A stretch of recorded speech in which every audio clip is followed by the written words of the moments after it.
آج کل social media کے اوپر یہ خبر گردش کرتی ہے کہ جس نے سب سے پہلے ربیع الاول کی بشارت دی تو وہ جنت میں جائے گا، اور اس طرح کے اور بہت سارے وعدے اس کے ساتھ منسوب کیے جاتے ہیں۔ عجیب سی کہانی ہے۔ اللہ کے محبوب علیہ الصلوۃ والسلام کا کوئی حکم اس باب میں نہیں ہے، بلکہ حکم یہ ہے کہ جب 29 دن ہو جائیں تو پھر چاند دیکھو، اور اگر چاند نظر آ گیا تو ٹھیک، ورنہ 30 دن پورے کرو۔ بس یہ سادہ سا ایک نظام ہے۔ باقی وہ مبارک دن، وہ مبارک لمحے، وہ مبارک مہینے جن کے اندر اللہ تعالیٰ نے خاص برکتیں رکھی ہیں، تو ان سے برکتیں حاصل کرو۔ تو یہ جو ہم ایک وہ بھیڑ چال کے طور پہ یہ شعر ہونا شروع ہو جاتا ہے کہ فلاں مہینے کی جس نے سب سے پہلے خبر دے دی تو اس پر رسول اللہ کی شفاعت واجب ہو گئی۔ تو یہ کتنی بدترین بات ہے کہ حضور کے نام وہ چیز منسوب کر دی جو میرے حضور نے فرمائی ہی نہیں۔ یہ بلکہ فرمایا کہ جس نے میرے اوپر جانتے بوجھتے جھوٹ گھڑا اور میری طرف جھوٹ کو منسوب کیا، وہ اپنا ٹھکانہ جہنم میں تلاش کرے۔ تو اس لیے یہ بات ذہن میں رکھیے گا کہ کبھی بھی جو ہے وہ حضور کے نام سے ایسی کوئی بات موجود نہیں، اور اس کو کبھی بھی شیئر نہ کیجیے گا۔ باقی آپ خبر دیں یا نہ دیں، جب ربیع الاول آئے گا پورے زمانے کو خبر ہوگی۔ وہ مہینہ طلوع ہو رہا ہے، بلبلیں چہکنے لگیں گی، غنچے مہکنے لگیں گے، کلیاں چٹکنے لگیں گی، ناگہاں ساکن ہواؤں پر روانی آ گئی، اور چمن کے پتے پتے پر جوانی آ گئی۔ آج زانوئے ازل نے صبح پہ انگڑائی لی، اور مسکرا کر ایک کرن نے ہاتھ میں شہنائی لی۔ مخزن اسرار قدرت کے امی پیدا ہوئے، غل ہوا دنیا میں ختم المرسلین پیدا ہوئے۔ تو جب وہ مبارک گھڑیاں، جن گھڑیوں میں صدیاں قبل میرے حضور آئے تھے، تو وہ لمحے آئیں گے تو برکتیں خود آپ روحوں میں اترتی محسوس کریں گے۔ باقی انتظار ضرور کیجئے گا، لیکن ایسی کوئی خبر اور اس طرح کی کوئی حدیث موجود نہیں۔ شہر مدینہ کائنات کی وہ پاکیزہ بستی ہے جہاں حضور رہتے ہیں، اور اہل ایمان کو اس شہر نور کے ساتھ جو قلبی لگاؤ ہے، جو ربط باطن ہے، ان کی روحیں جس طرح اس شہر کی طرف کھینچی چلی جاتی ہیں، اور آنکھیں ترستی ہیں اس شہر نور کو دیکھنے کے لیے، اور دل تڑپتے ہیں اس کے نظاروں کے لیے، تو یہ اسی لیے ہے کہ یہاں محبوب رہتے ہیں۔ اقبال نے کہا تھا، خاک طیبہ از دو عالم خوش ترست، آن خنک شہرے کے آنجا دل برست۔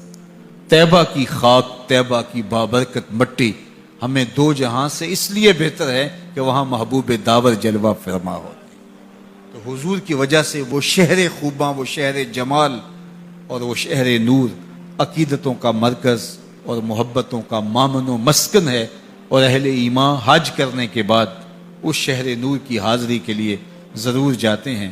میرے حضور نے ارشاد فرمایا، من حج البیت ولم یزرنی فقط جفانی، جس نے بیت اللہ کا حج کیا اور میری زیارت کے لیے نہیں آیا، اس نے میرے ساتھ زیادتی کی ہے۔ مکہ بھی رحمتوں والا ہے، مدینہ بھی برکتوں والا ہے۔ مکے کی شان اور مکے کی رفعت اور عظمت اور مکے کی قدر و منزلت کا کوئی کیا اندازہ کر سکتا ہے، اس لیے کہ وہاں کعبۃ اللہ ہے، لیکن مدینے کی شان کے بھی کیا کہنے، وہاں اللہ کا محبوب ہے۔ اس لیے اہل ایمان مکے کو بھی عزیز سمجھتے ہیں، مدینے کو بھی عزیز سمجھتے ہیں۔ ایک آنکھ مکہ ہے، ایک آنکھ مدینہ ہے، قرار قلب مدینہ ہے، تسکین جاں مدینہ ہے، دلوں کی دھڑکن مدینہ ہے، اور اس شہر نور کو جب آنکھیں دیکھتی ہیں تو سکون روح تک اترتا چلا جاتا ہے۔ جنوں ویکھ کے اکھیاں ٹھر دیاں نے، جنوں ویکھ کے ٹھردا سینہ ہے، ربا تیری ساری خدائی وچوں بس اکو شہر مدینہ ہے۔ کیا منظر ہوتے ہیں عقیدتوں کے، کیا رنگ ہوتے ہیں۔ علماء نے لکھا ہے، احناف نے، شوافع نے اور حنابلہ نے، یہ تینوں امام کہتے ہیں، امام احمد بن حنبل، امام شافعی اور امام ابو حنیفہ علیہم الرحمہ، یہ تینوں ائمہ کہتے ہیں اگر کوئی شخص مدینہ المنورہ جائے اور حضور کے روزے پہ حاضری دے تو وہ یہ کہے کہ میں حضور کا روزہ دیکھ کے آیا ہوں۔ لیکن امام مالک کہتے ہیں اگر کوئی شخص مدینہ المنورہ جائے اور حضور کے روزے کو دیکھے تو وہ یہ کہے میں حضور کو دیکھ کے آیا۔ اس لیے کہ حضور کے وصال کے بعد جس نے حضور کے روزے کی زیارت کی، فرمایا وہ ایسا ہے جس طرح اس نے زندگی میں میری زیارت کی۔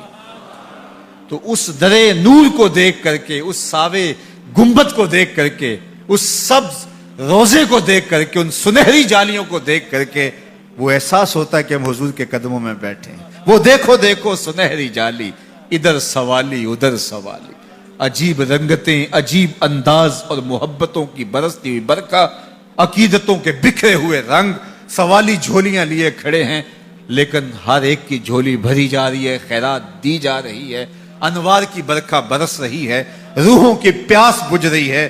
تھکے ماندے ہارے ہوئے لوگ، دکھوں کے ستائے ہوئے لوگ جب حضور کے روضہ انور کی طرف رخ کرتے ہیں تو ان کے دل میں ارمان ہوتے ہیں کہ میں یہ دکھ بھی حضور سے کہوں گا، یہ دکھڑا بھی حضور کو سناؤں گا، یہ درد کی کہانی بھی انہیں کہوں گا۔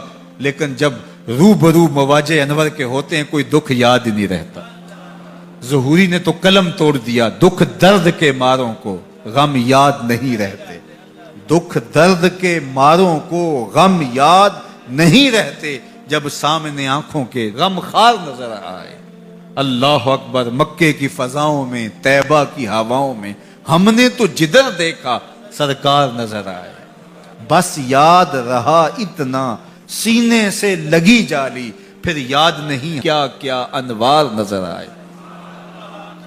اللہ اکبر، تو وہ کیا منظر ہوتا ہے، وہ کیا گھڑیاں ہوتی ہیں جب زائر حج کے بعد یہاں حاضر ہو رہا ہوتا ہے اور آقا کریم علیہ السلام اس پہ کیسی شفقتیں کرتے ہیں۔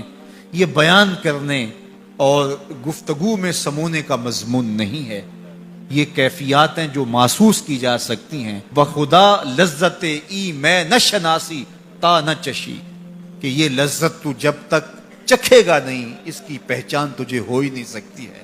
تو میری دعا آپ سب کے نام ہے کہ اللہ آپ سب کو بار بار حج بیت اللہ اور زیارت روضہ رسول صلی اللہ علیہ وآلہ وسلم نصیب فرمائے۔